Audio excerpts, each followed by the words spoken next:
जय माता दी प्रिय भक्तों, आप सभी प्यारे प्यारे भक्तों को गुप्त नवरात्रि की हार्दिक शुभकामनाएं।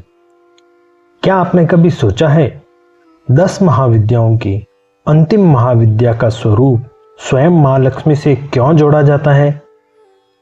आखिर कौन है वह मां शक्ति जो केवल धन ही नहीं बल्कि धर्म, सदाचार, करुणा और जीवन के मंगलमय संतुलन की अधिष्ठात्री देवी मानी जाती है?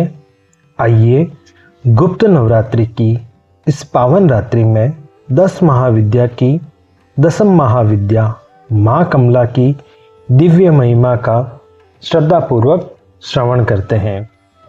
कथा शुरू करने से पहले एक निवेदन है कि किसी भी धार्मिक कथा को बिना कारण के अधूरा ना छोड़ें, पूरी कथा सुने।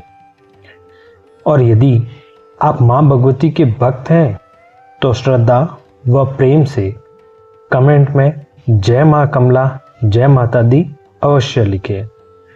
यदि यह प्रस्तुति आपको अच्छी लगे तो वीडियो को लाइक करें और अपने परिवार, मित्रों तथा अन्य सनातन प्रेमियों के साथ शेयर करें ताकि सनातन धर्म का यह पावन ज्ञान अधिक से अधिक लोगों तक पहुंच सके।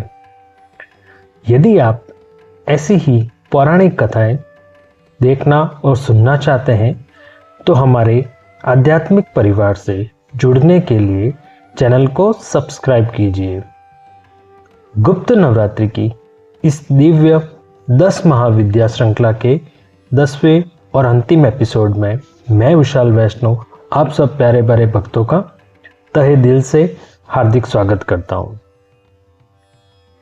पिछले ब्लॉग में हमने मां मातंगी की दिव्य महिमा का श्रवण किया था और आज हम जानेंगे 10 महाविद्या की अंतिम महाविद्या मां कमला के प्राकट्य का पावन प्रसंग।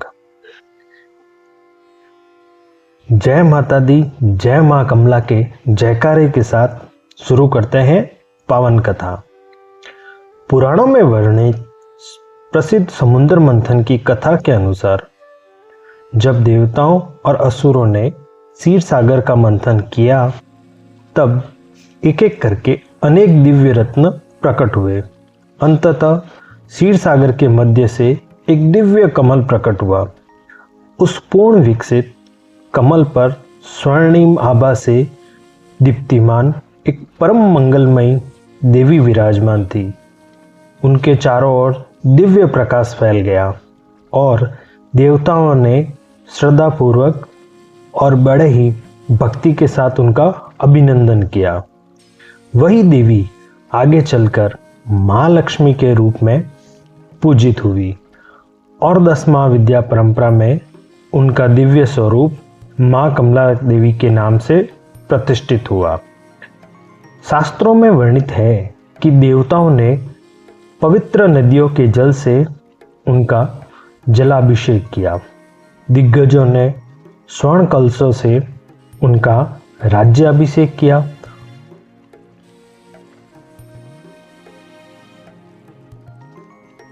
और समस्त लोगों में मंगल, समृद्धि और शुभता का संचार होने लगा।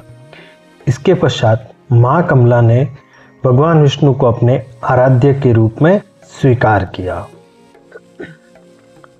और भगवान विष्णु के साथ मिलकर सृष्टि के पालन तथा धर्म की स्थापना के दिव्य कार्य में सहभागी बनी।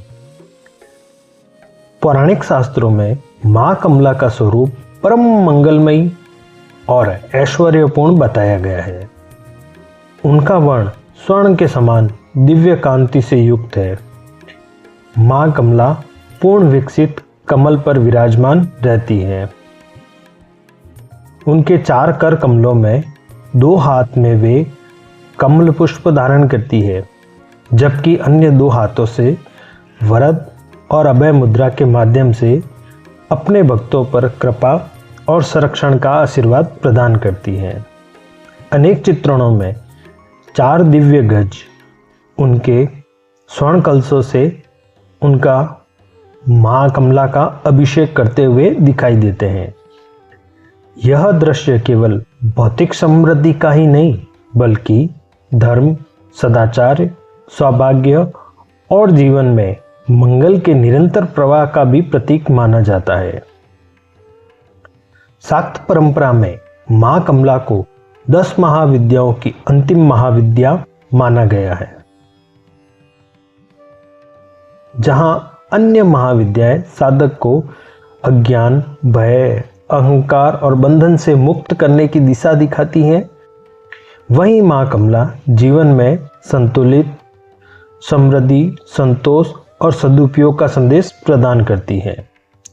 उनकी उपासना धन के साथ साथ धर्म, सदाचार, परिश्रम और कृतज्ञता के महत्व का भी स्मरण कराती हैं।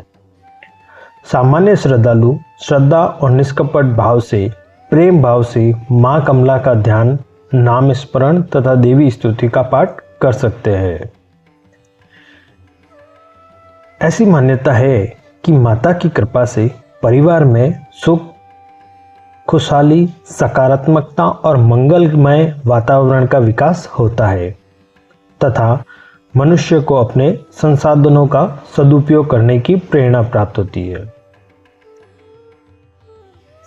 यदि आपने श्रद्धापूर्वक मां 10 विद्या की इस संपूर्ण श्रृंखला का श्रवण किया है तो कमेंट में जय माता दी, जय मां कमला अवश्य लिखें।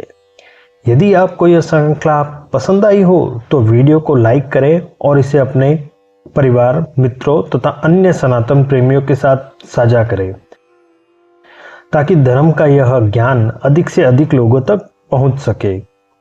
यदि आपने अभी तक हमारे चैनल को सब्सक्राइब नहीं किया हो तो हमारे आध्यात्मिक परिवार से जुड़ने के लिए चैनल को सब्सक्राइब करके बेल आइकन दबाकर ऑल नोटिफिकेशन सेटिंग ऑन कर लें। 10 महाविद्या की इस दिव्य यात्रा में प्रारंभ से लेकर अंत तक हमारे साथ जुड़े रहने के लिए आप सभी प्यारे प्यारे भक्तों का सच्चे दिल से धन्यवाद।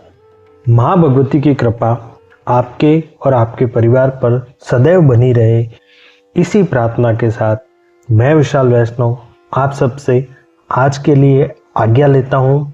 मिलते हैं नेक्स्ट व्लॉग में, तब तक के लिए जय माता दी, जय माता दी, जय माता दी।